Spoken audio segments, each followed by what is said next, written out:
شیطان الرجیم بسم اللہ الرحمن الرحیم۔ کلاس 4 اسلامیات، یونٹ نمبر 1، اور یہ جو ہے باب نمبر 2 عبادات، ایمانیات و عبادات سے ہم نے شروع کیا تھا یہ۔ تو اس میں جو پہلا یونٹ تھا یا پہلا جو لیسن تھا، پہلا جو سبق تھا وہ ایمانیات کے متعلق تھا۔ اب یہ ہے عبادات۔ تو عبادات میں سب سے پہلے جو ہے وہ روزہ لیا گیا ہے، جس کو صوم کہتے ہیں۔ روزے کا مفہوم عربی زبان میں روزے کو صوم کہتے ہیں۔ تو ساتھ ساتھ ہم ریڈنگ بھی کرتے جائیں گے تھوڑی تھوڑی، اور ساتھ میں مشق جو ہے وہ بھی حل کرتے جائیں گے۔ تو یہ دیکھ لیں مشق، روزے کو عربی میں کیا کہتے ہیں، تو یہاں پہ دیکھ لیں، آپ دیکھ سکتے ہیں روزے کو عربی میں کیا کہتے ہیں، صوم کہتے ہیں۔ تو یہ پہلی جگہ جو ہے وہ جو ہے نا وہ پور ہو گئی، یا جو ٹھیک نشان ہے، تو وہ ہم نے درست جواب کا انتخاب کر لیا ہے۔ روزے کے شرائط میں انسان کا بالغ ہونا، عاقل بالغ ہونا، یعنی عقل کا بھی ہونا ہے اور بالغ ہونا بھی ہے۔ تو یہ کیا ہے، یہ روزہ دیکھ لیں آپ بھی ہے، یہاں پہ دیکھ سکتے ہیں روزہ ہر عاقل و بالغ۔ تو عاقل اور بالغ ہونا یعنی عقل مند بھی ہو، وہ پاگل نہ ہو، مجنون نہ ہو، اور اس کے ساتھ ساتھ وہ بالغ بھی ہو۔ جیم، قرآن مجید کی روح سے روزے کا مقصد کیا ہے، تو قرآن مجید کی روح سے روزے کا مقصد جو ہے وہ تقوی حاصل کرنا ہے، تقوی، تاکہ انسان کو کیا، مسلمان کو تقوی حاصل ہو سکے۔ تو روزے کا جو معنی ہے، جو مفہوم ہے، وہ قرآن کی روح سے، قرآن کے جو مناسبت سے ہے، یا قرآن نے جو حکم دیا ہے وہ کیا ہے، وہ یہ ہے تاکہ انسان جو ہے وہ پرہیزگاری حاصل کر سکے۔ دیکھیں، اعوذ باللہ من الشیطان الرجیم، بسم اللہ الرحمن الرحیم۔ یا ایھا الذین آمنوا کتب علیکم الصیام کما کتب علی الذین من قبلکم لعلکم تتقون، لعلکم تتقون، تاکہ تم کیا کر سکو، تقوی، پرہیزگاری حاصل کر سکو، پرہیزگار بن سکو۔ تو یہ تو ہو گیا۔ جیم دال، ہمیں رمضان المبارک میں کیا کرنا چاہیے؟ رمضان المبارک میں ہمیں کثرت سے تلاوت کرنی چاہیے، ذکر اذکار نہ کرنی چاہیے، لیکن کتاب کی روح سے جو یہاں پہ دیا گیا ہے وہ کیا ہے، آپ دیکھ لیں، کثرت سے اللہ کی عبادت کریں، تلاوت کریں، ٹھیک ہے، قرآن مجید کی تلاوت۔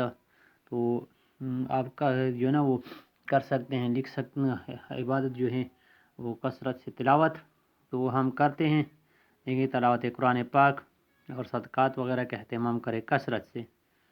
تو یہ تو ہو گئی ٹھیک نشان یا درست جوابات۔ اب خالی جگہ ہے، خالی جگہ، سوال نمبر 2، خالی جگہ پور کریں۔ الف، روزہ انسانی ہمدردی، روزہ کیا کرتا ہے، یہ دیکھ لیں، روزہ، یہ الف، روزہ خالی جگہ پور کریں۔ یہاں پہ روزہ جو ہے وہ انسانی ہمدردی کا درس دیتا ہے۔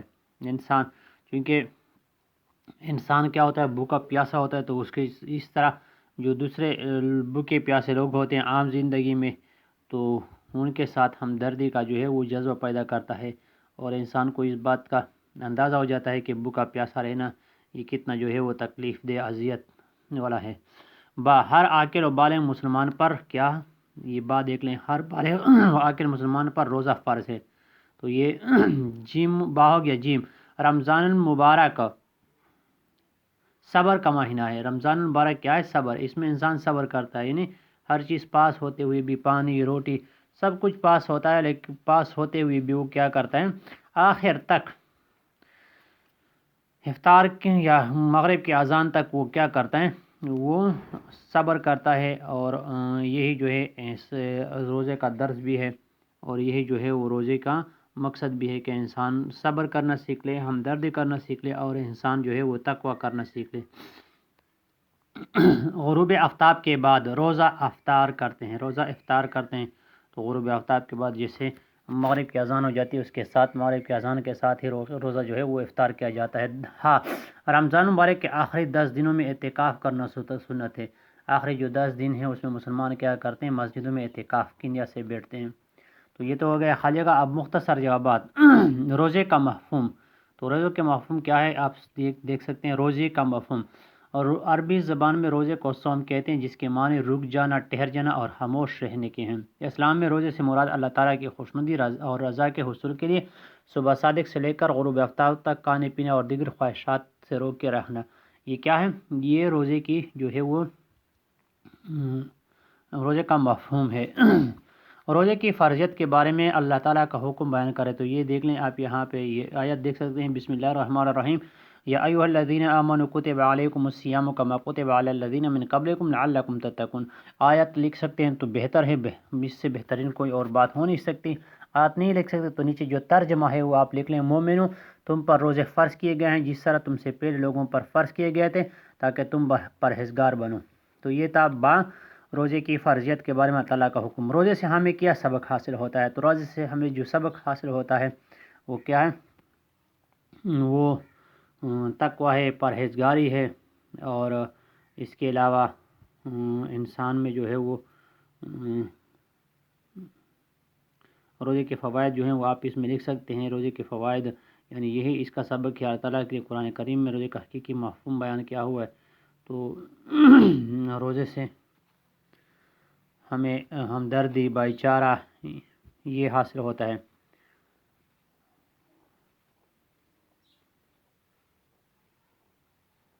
ماہ رمضان یہ دیکھ لیں آپ، یہاں یہ دیکھ لیں ماہ رمضان صبر کا مہینہ ہے اور صبر کا بدلہ جنت ہے، اور یہ غم گساری کا مہینہ ہے. اس مہینے میں مومن کا رزق بڑھا دیا جاتا ہے.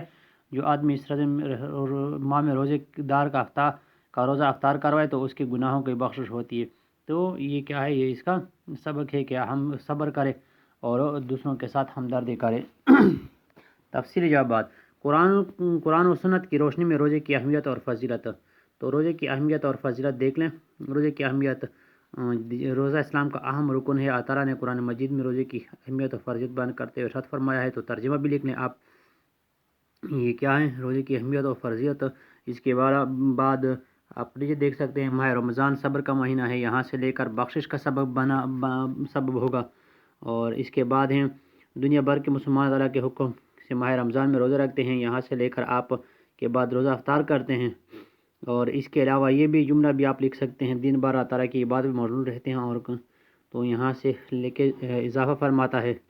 تو یہ کیا ہے؟ روزے کے جو ہیں وہ اہمیت اور فضیلت ہے.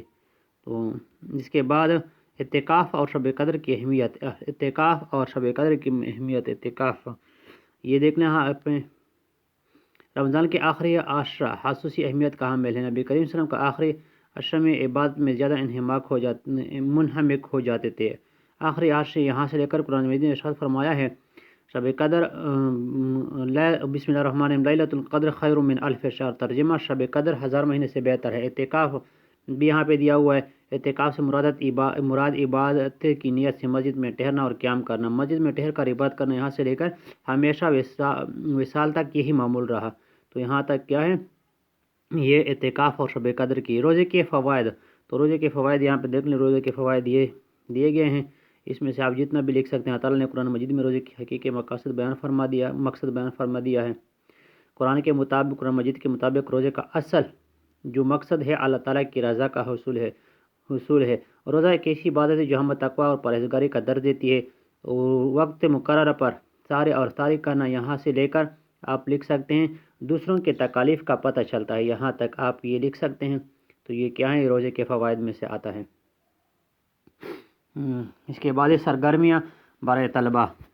اس سبق کی تدریس سے ہم نے کیا سبق سیکھا؟ روزے کی اہم باتیں لکھ کر فلو چارٹ مکمل کریں. تو اس تدریس سے ہم نے جو سیکھا ہے وہ یہ ہے کہ روزہ جو ہے وہ ایک اہم عبادت ہے، یہ ایک بدنی عبادت ہے. جس طرح کی عبادات کی دو قسمیں ہیں، ایک کو ہم کہتے ہیں کہ یہ مالی عبادات ہیں، دوسرے کو ہم کہتے ہیں کہ یہ جانی عبادات ہیں، جسمانی عبادات. تو یہ کیا ہے؟ یہ ایک جسمانی عبادت ہے اور اس سے تقویٰ کا حصول ہوتا ہے، اس سے صبر کا سبق ملتا ہے، اس سے تقویٰ کا سبق ملتا ہے، ہمدردی اور غم گساری کا سبق ملتا ہے. تو یہ کیا ہے آپ یہ لکھ سکتے ہیں.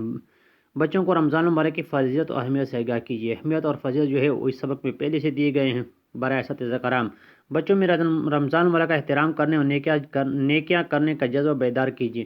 تو بالکل یہی ہے رمضان میں ہم نے کیا کرنا ہے. جو بچے بالغ ہوں ان کو تو روزہ رکھنا چاہیے، جو بالغ نہ ہوں وہ بھی کوشش کرے کہ وہ ایسے لوگوں کے سامنے، ان لوگوں کے سامنے کچھ کھانے پینے سے پرہیز کریں جو روزے دار ہوں. اور جس طرح رمضان میں جو نیکیاں ہیں وہ نیکیاں اس طرح ہیں کہ نوافل جو ہیں وہ فرض کے کا درجہ رکھتے ہیں، فرض عبادت کا درجہ رکھتے ہیں، اور فرض عبادت جو ہیں وہ 70 تک بڑھا دیے جاتے ہیں. تو یہ کیا ہے، نیکی کرنے کا جذبہ اس طرح بیدار ہوگا کہ ہم ان کے سامنے